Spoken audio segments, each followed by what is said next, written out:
Estamos ahora en comunicación con el Contador Público Nacional y profesor titular de Impuestos de la UBA, César Litvin, a quien le agradecemos que nos atiendan esta mañana. Buen día, César, ¿cómo estás? Buen día, un gusto saludarlos. Bueno, una semana agitada, agitadísima, y queremos empezar preguntándote por esta inflación que parece incontenible, que crece mes a mes. Sobre todo intentar saber si de alguna manera se puede ponerle freno, ¿no? Bueno, en rigor de verdad, la inflación no depende tanto de los medicamentos que se están usando de control de precios, de exigencia, de presión en la cadena productiva. Me parece que la causa que genera la inflación es el excesivo déficit fiscal que tiene la Argentina. Y ese déficit fiscal lo que genera es que hay que financiarlo.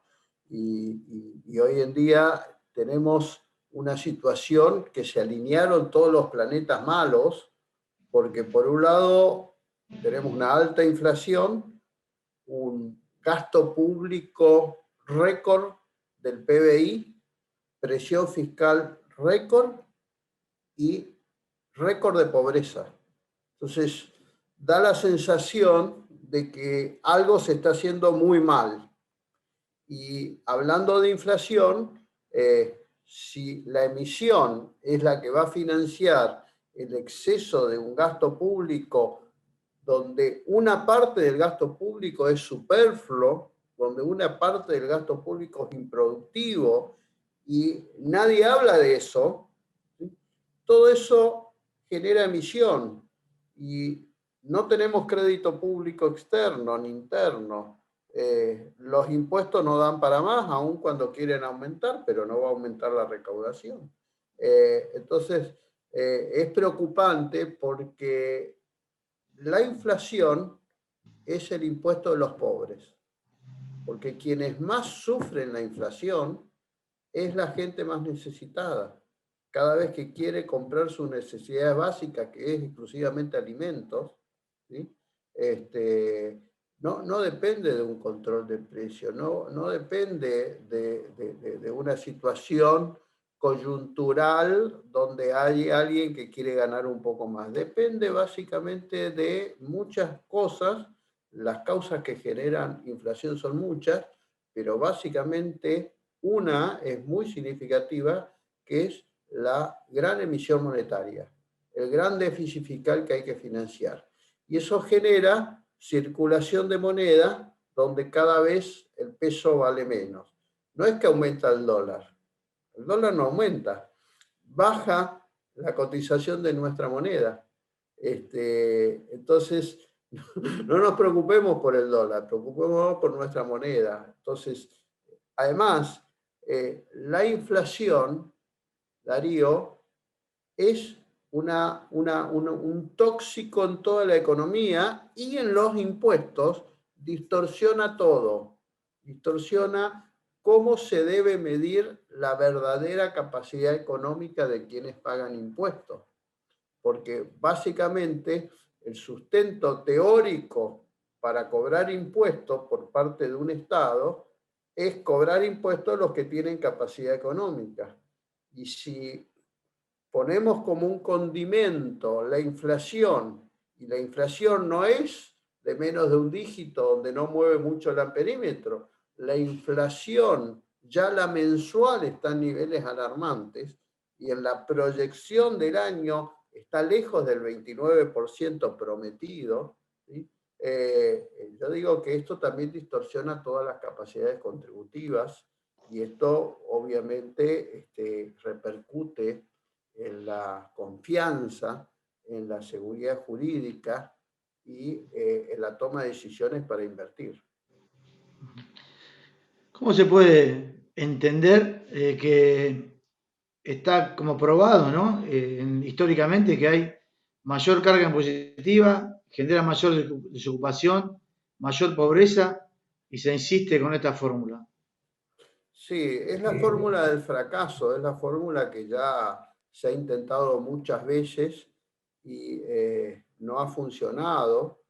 Y la verdad es que solo con mirar 10 países que en los últimos 20 años han hecho una marcada reducción de sus impuestos para atraer inversiones y que en el mediano plazo le generó mucho más recaudación por el movimiento que tiene la actividad económica, es el círculo virtuoso de impuestos razonables, generan inversión, la inversión genera más actividad económica, eso genera más consumo, eso genera también más empleo, menos pobreza, y esto genera también menos gasto público. Nosotros estamos en el camino inverso. Tenemos impuestos excesivos, y esto no hay duda, tenemos impuestos excesivos, que es un verdadero espanta inversiones. Esos impuestos excesivos, por supuesto, que en lugar de generar más recaudación, baja la recaudación porque o hay gente que se va, fortunas, talentos, emprendedores, empresas que se van y entonces queda menos cantidad de gente que va a sostener con más fuerza el gasto público. Para que la audiencia lo entienda, no es lo mismo levantar una sola persona 100 kilos que levantar entre 10, ¿sí? Entonces, cada vez son menos los que van a sostener el enorme peso del gasto público, donde no vemos voluntad política de apuntar al gasto superfluo, como dije, al gasto improductivo, a los puestos de trabajo donde no aportan valor, donde existen muchos ñoquis, donde existen muchos gastos de viáticos, donde parece que estamos de fiesta y estamos en una situación de crisis. Y de alguna manera el Estado es como la familia. Si vos ganás 100 y gastás 150 y no asumís que tenés que bajar los 150 porque no te alcanza, y de alguna manera en algún momento te dejan de financiar, claro, el Estado tiene la maquinita, pero básicamente, ¿qué pasa? Impuestos excesivos, menos inversión y entramos en un círculo ya no virtuoso, sino vicioso. Menos inversión, menos actividad económica, menos consumo. Esto va a generar más pobreza, esto genera más gasto público, más planes sociales y de nuevo el círculo se retroalimenta con más aumento de impuestos. Pero si es la fórmula que no funciona. Fijémonos que hizo, por ejemplo, Irlanda. Irlanda hizo un plan económico en la década del 80, donde estaba con parámetros macroeconómicos peor que la Argentina.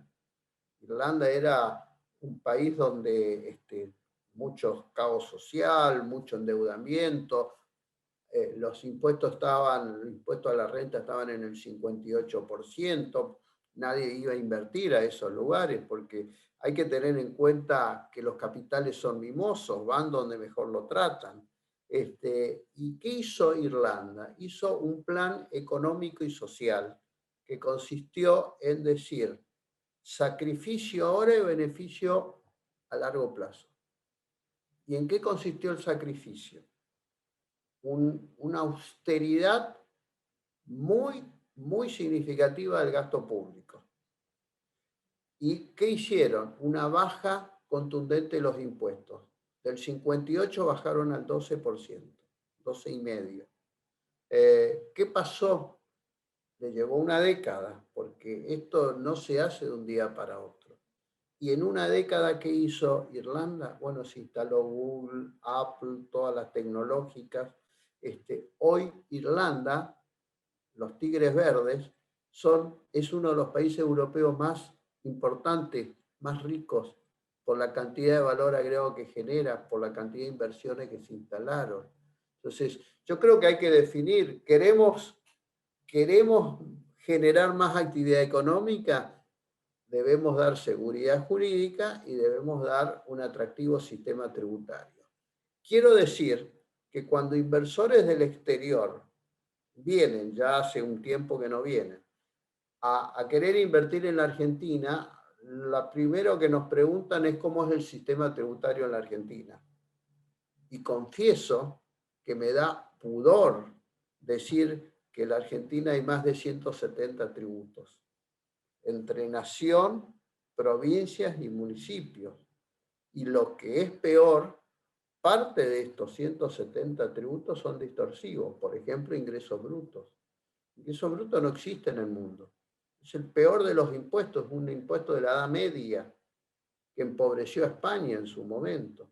Nosotros lo tenemos y le estamos dando vía libre a los gobernadores para seguir cobrando el peor impuesto que existe en el sistema tributario del mundo. ¿Por qué es el peor impuesto? Porque se va repotenciando en cada una de las etapas y se va trasladando en cada una de las etapas. Tiene, si se quiere, y lo digo irónicamente para que no se malentienda, tiene Sí, una sí. sola virtud, ¿sí? Y lo digo entre comillas y en forma irónica. El que lo paga no ve cuánto paga de ingresos brutos.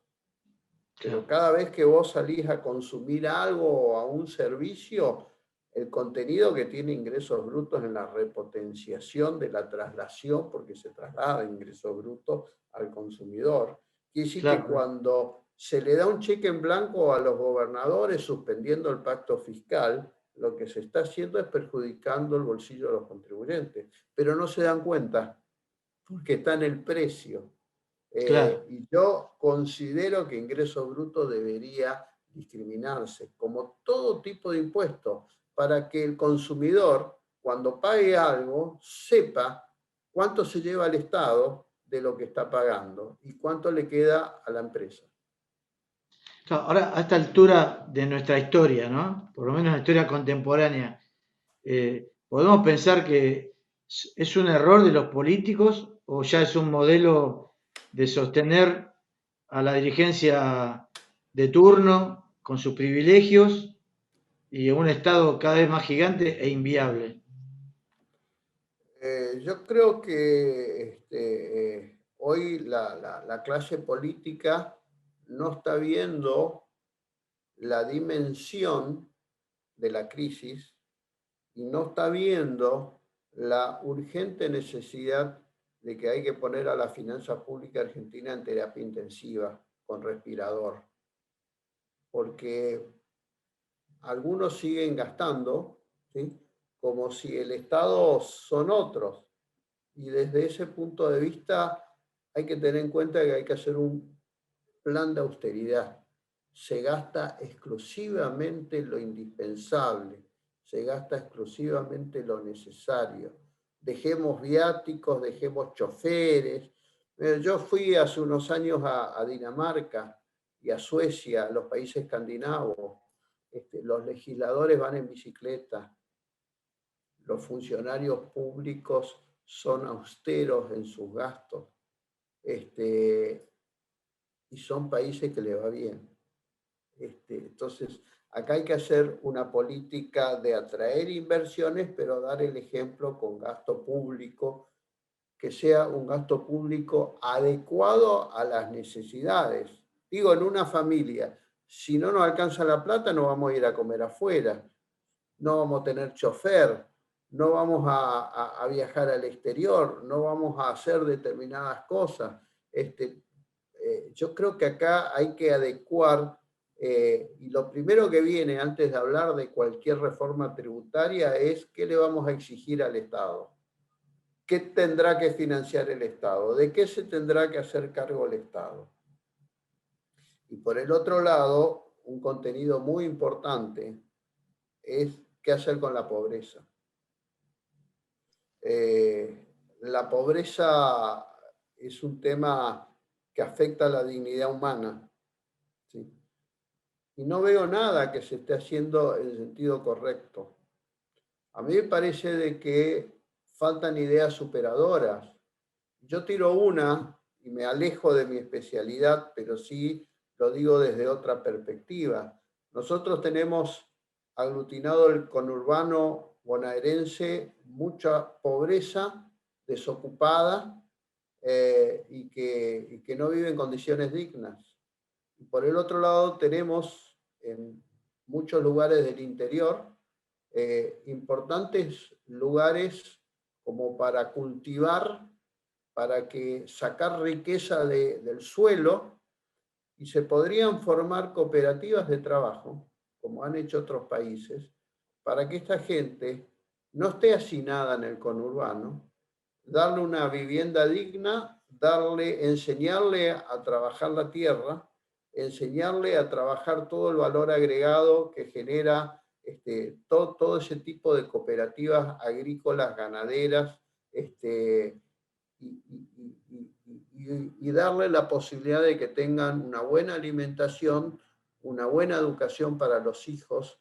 Y hoy se está gastando en planes sociales sin contraprestación de trabajo, con lo cual mucha gente, ¿sí?, lamentablemente, hay nietos que nunca vieron trabajar a sus abuelos. Y eso pulveriza lo que es el espíritu de trabajo. Y un país puede ser viable donde haya espíritu de trabajo, no espíritu de vivir del Estado y exigirle al Estado. El Estado se tiene que hacer cargo de necesidades esenciales, no de las individuales. Pero para lo cual hay que crear una serie de trabajos organizados. Miren, lo que se gasta en planes sociales se puede hacer determinados asentamientos en territorios donde lo que sobra en la Argentina, a diferencia de otras partes del mundo, es tierra. Y toda la tierra que sobra en la Argentina, que es productora de alimentos, y que, ¿cómo puede ser que somos productores de alimentos y haya gente pobre que no tiene para comer? Es un contrasentido, me estoy metiendo en otra cosa que no es la entrevista, pero quiero decir cuál es mi impronta. Hay que trabajar con la pobreza. Y hay fórmulas para hacerlo, donde creo que no estamos utilizando el camino más adecuado. César, ¿cómo está? Lo saluda Gabriel Ríos Malán. ¿Qué tal? ¿Cómo estás? Bien, le quería consultar respecto a esa reforma tributaria y cómo hacer que el sistema sea más atractivo. ¿Cuáles serían los principales puntos a tratar? Sí, lo primero, estabilidad fiscal. Un inversor que viene a poner dinero necesita normas estables. Si le cambiás el arco todos los días y le agrandás el arco y vos primero le decís, el partido se juega en un arco de este tamaño y a los 2 meses o al año le vas agrandando el arco, se van. ¿Sí? Entonces, primero, estabilidad fiscal. Segundo, un sistema tributario que atraiga inversiones. Por ejemplo, hay todas unas herramientas que se puede usar del sistema tributario justamente para motivar determinadas conductas, determinadas actividades. Por ejemplo, si queremos que las empresas inviertan en tecnología, hagamos un sistema de amortización acelerada. ¿Qué significa? Que todo lo que es una inversión, en lugar de deducirlo en 10 años, lo deduzcamos en un solo año. Esto es una herramienta. Lo que hay que entender es que el sistema tributario es una herramienta. Y como toda herramienta, imaginemos un martillo, ¿sí? El martillo lo puedo usar para construir o para destruir. ¿En dónde nos queremos ubicar? Entonces, bueno, ¿qué haría yo con ganancias? Bueno, primero trataría de contemplar bien la inflación, trataría de bajar la alícuota al sentido contrario de lo que están haciendo, trataría de, el primer punto es cambiar la ley de coparticipación. La ley de coparticipación está obsoleta de la década del 80, además no estamos cumpliendo con la manda constitucional, donde venció el 31 de diciembre de 2016 la reforma que debería haberse hecho el régimen de coparticipación. Entonces, una vez que cambiemos el régimen de coparticipación, lo hagamos más justo, más equitativo, y algo muy importante, que el inversor lo puede ver rápido, es reducir la cantidad de impuestos. Ustedes saben de que de los 170 tributos, un poco más porque ahora se han creado algunos municipales nuevos, de los 170 tributos, solo 11 tributos recaudan el 90%. Están sobrando un montón. Y además, yo siento, como tributarista de más de 4 décadas, siento que hoy hay una anarquía en el tema tributario en los impuestos locales. Los gobernadores hacen lo que quieren con los impuestos provinciales y los intendentes hacen lo que quieren con las tasas. Y en realidad están cobrando impuestos, verdaderos impuestos que no pueden cobrar, disfrazados de tasas. ¿Por qué? Porque básicamente la tasa se cobra por la prestación de un servicio. Y la relación que tiene que ver del monto de la tasa tiene que ver con el costo de la prestación del servicio. Y lo que se está cobrando es en función de la capacidad económica. En algunos municipios se cobra en función del ingreso de la empresa, que tiene que ver con el servicio que se recibe, el ingreso de la empresa. Esto va para la política. Me parece de que modificando la ley de coparticipación y limitando la voracidad fiscal que tienen muchos políticos para gastar a mansalva, estoy siendo duro y fuerte, yo entiendo de que si no tomamos noción de esta situación, vamos a seguir con la fórmula de más inflación, más pobreza, más decadencia. César, te agradecemos mucho esta entrevista y bueno, de alguna manera siempre queda un lugar para la esperanza de que estos problemas sean visualizados y cambien, ¿no? Se pueda hacer el país que todos deseamos. Sí, la verdad que sobra voluntad de cambio. Creo que el político tiene que ver más la realidad de lo que necesita la gente y tener todo el coraje y toda la valentía para encarar estos cambios que son duros, que son traumáticos, pero hay que empezar, porque no podemos permitirnos tener tanta pobreza en un país que es productor de alimentos. Muchas gracias. Así escuchamos entonces a César Litvin, contador público nacional, profesor titular de impuestos de la UBA.